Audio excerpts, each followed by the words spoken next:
BFM Business, Good Morning Business, l'interview.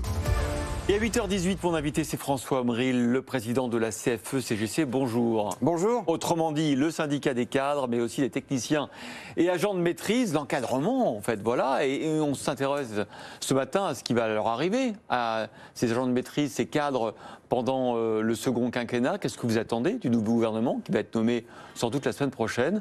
Il y a déjà un agenda social, notamment cette grande rendez-vous, cette convention sociale qui devrait être organisée soit à Matignon, soit à Grenelle, on verra. Qu'est-ce que vous en attendez d'ailleurs de ce grand raout des organisations syndicales? Moi j'en attends toujours beaucoup de choses, hein. Je suis quelqu'un d'assez optimiste. Je pense que c'est bien de réunir les partenaires sociaux dans un contexte politique, on va dire, de redémarrage. Ouais.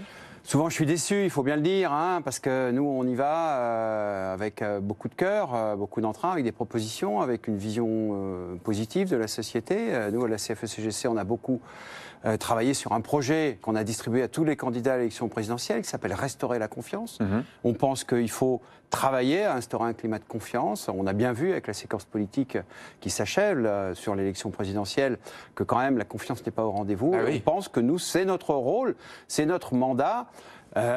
D'ouvrir des espaces, d'éclairer certaines directions. Et c'est aux politiques de nous écouter, de nous intégrer dans leur vision de la société. Alors c'est crucial ce que vous dites, François Omril, parce qu'on sait à quel point, sans doute que ce second quinquennat sera plus compliqué, parce que d'abord il n'y a pas l'état de grâce des 100 premiers jours, ensuite parce qu'on voit bien que le pays est fracturé, vous le rappeliez. Qu'est-ce que vous pouvez faire, vous, en tant que syndicat de l'encadrement, justement?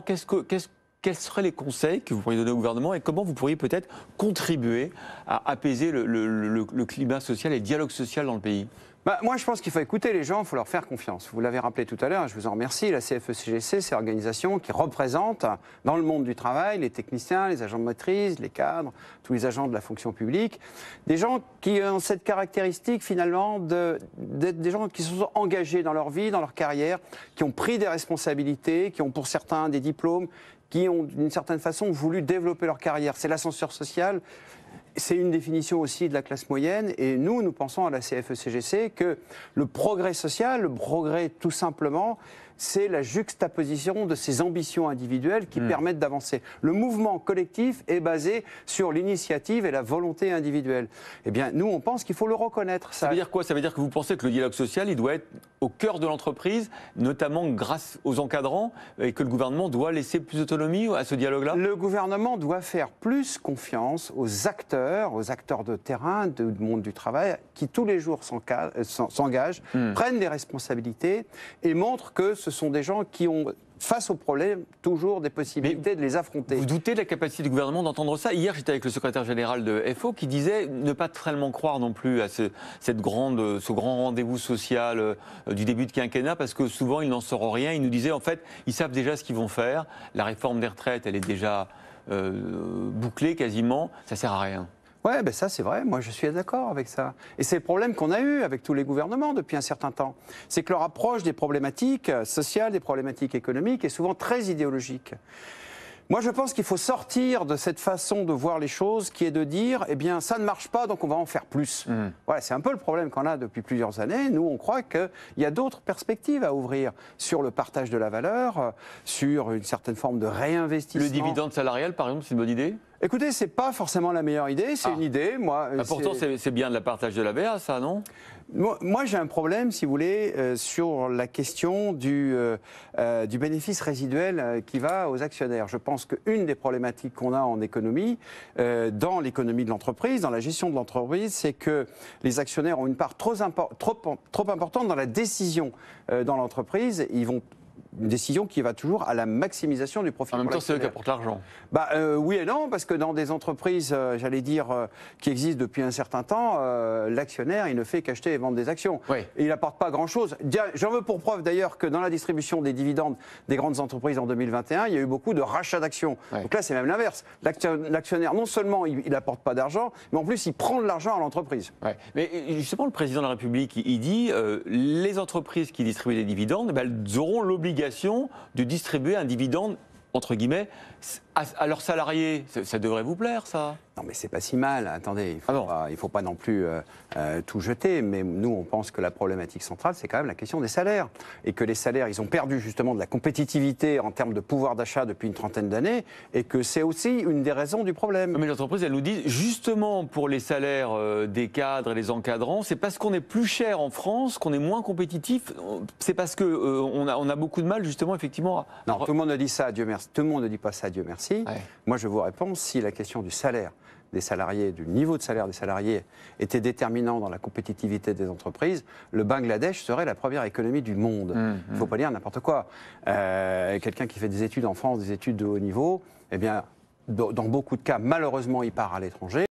Les gens qui font des formations doctorales, ils partent en postdoc aux États-Unis parce que là-bas, ils sont reçus comme des rois. Ils n'ont pas de problème de logement, ils ont le revenu adapté, ils ont les moyens pour travailler. Donc, quelque part aussi, la compétitivité, ça se construit sur un processus de tirage vers le haut des compétences et de la façon dont on les rémunère et dont on les valorise. Je reviens sur les retraites. Alors, est-ce que pour vous, 65 ans, c'est le bon objectif ?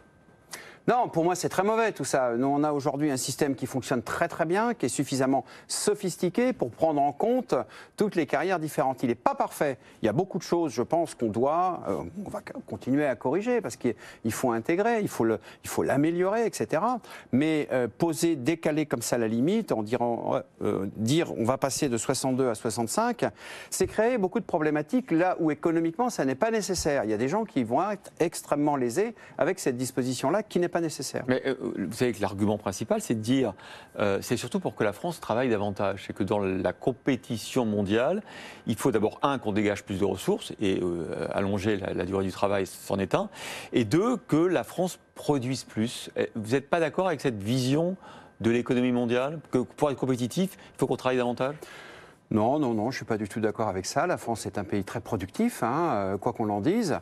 La France. Alors, c'est un pays qui travaille moins que ses concurrents. Oui, quand on prend, je sais, toute la vie. Moi, je connais toutes ces statistiques. Quand on prend toute la vie. Mais vous savez, moi, plus tard sur le marché du travail, on en sort plus tôt. Ouais, mais tout ça, il faut l'incarner sur le terrain. C'est des statistiques, vous savez, la moyenne, ces personnes. Moi, j'ai travaillé toute ma vie dans les entreprises internationales. J'ai travaillé avec des Américains, des Australiens, des Allemands. Croyez-moi, les Français, ils peuvent être fiers du travail qu'ils font, des journées qu'ils font. Vous avez raison, les Français, ils travaillent souvent plus que leurs concurrents sur une journée ou sur une semaine, mais sur leur vie, ils travaillent moins.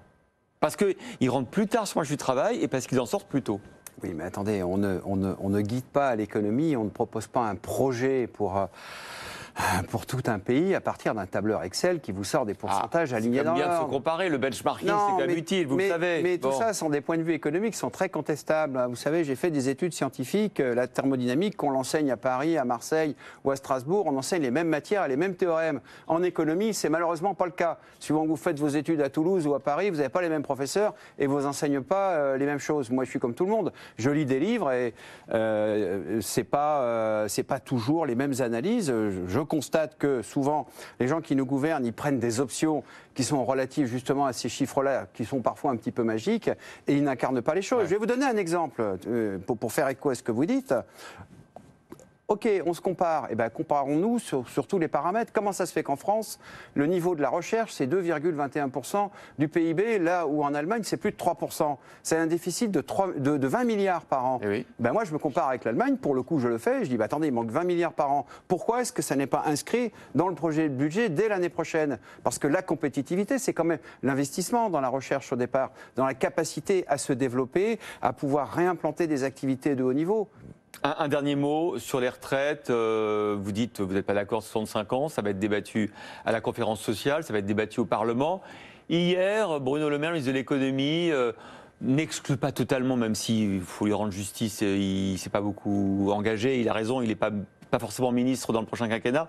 Il dit, on ne peut pas exclure qu'à la fin, s'il n'y a pas d'accord, il y a un 49-3. Ça vous choquerait ? Moi, ça me choque toujours, l'usage du 49.3. Je me rappelle très bien que la dernière fois qu'on en a fait usage, c'était à partir d'une décision le 29 février 2020, à 15 jours de la déclaration du confinement. Je pense qu'à l'époque, en pleine crise justement sur le sujet des retraites, on aurait eu mieux à faire que de décider le 49.3. On sait ce qu'il en est advenu. Ceci dit, c'est très difficile de faire des pronostics sur ce qu'il en adviendra. Moi, je fais toujours confiance. Voilà. Si le gouvernement futur, le gouvernement qui travaillera avec le président de la République, que le président de la République aura à nommer, hein, voilà, s'il s'engage sur une conférence sociale, sur un dialogue vivant avec les partenaires sociaux, eh bien on fera du bon travail. C'est une question d'intention. Et moi, je ne fais pas de procès d'intention. Il y aura un premier signe avec le nom du ou de la Premier ministre et du ministre du Travail, ou de la ministre du Travail. On attend tous cela avec un peu d'impatience. Bon, écoutez, encore quelques On jours. va travailler, tout à fait. François Omril, président de la CFE-CGT, était l'invité de Good Morning Business.